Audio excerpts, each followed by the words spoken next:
Assalamualaikum warahmatullahi wabarakatuh. Halo teman-teman, perkenalkan nama saya Najwa Hafifah dari Fakultas Ilmu Komunikasi semester 1 dengan nomor induk mahasiswa 2081000019 dari Universitas Putra Indonesia, Cianjur. Tujuan dibuatnya video ini adalah untuk memenuhi syarat pembelajaran mata kuliah pengantar ilmu komunikasi.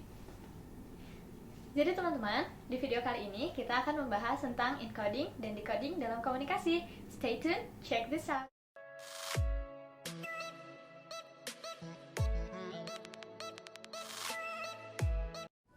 Pertama-tama, dalam komunikasi tentulah terjadi transmisi pesan antara komunikator kepada komunikan atau individu pertama kepada individu kedua.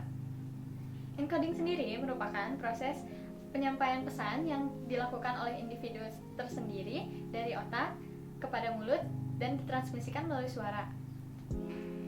Sementara decoding adalah proses transmisi penerimaan pesan yang diterima melalui telinga lalu ditransmisikan oleh otak dan menjadi pikiran. Misalnya, ketika tadi transmisi individu pertama menyampaikan apel, maka decoding yang diterima oleh orang kedua atau individu kedua, yang pertama adalah diserap oleh telinga kata apel tersebut, lalu ditransmisikan oleh otak dan menjadi pikiran bahwa yang dituju oleh individu pertama adalah buah apel. Proses encoding dan decoding ini tidak terjadi hanya sekali, misalnya pembicara pertama hanya mengencoding dan pembicara kedua mendecoding. Tapi proses ini terjadi ketika pembicara kedua ingin menyampaikan sesuatu kepada pembicara pertama tadi. Jadi proses itu terulang kembali ketika pembicara kedua memikirkan apa yang mau ia balas kepada pembicara pertama dan pembicara pertama mentransmisikan pesan yang disampaikan oleh pembicara kedua tadi.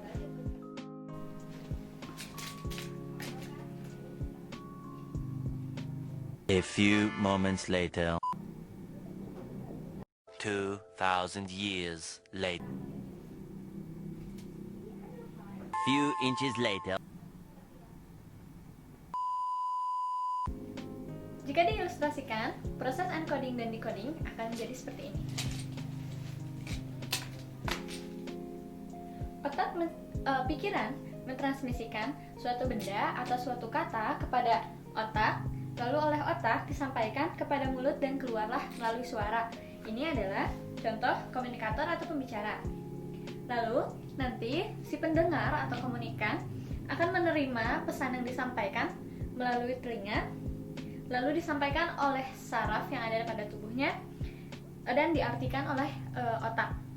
Ini adalah posisi komunikator. Proses ini dapat terjadi terulang kembali ketika komunikan yang pertama tadi menjadi komunikator, lalu dia akan mengalami proses encoding, yaitu mentransmisikan pikiran untuk menjawab pertanyaan individu pertama tadi, lalu ditransmisikan oleh otak dan disampaikan melalui mulut dan keluar sebagai suara.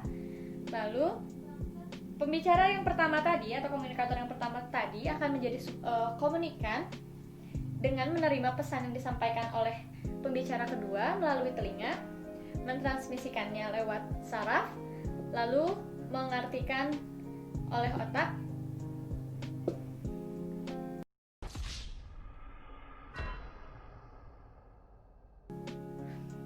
Gitu, ilustrasi encoding dan decoding.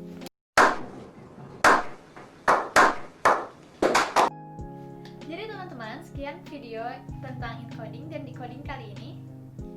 Semoga bermanfaat. Maaf untuk segala kekurangannya. See you soon. Najwa Hafifah dari Fakultas Ilmu Komunikasi. Nomor induk saya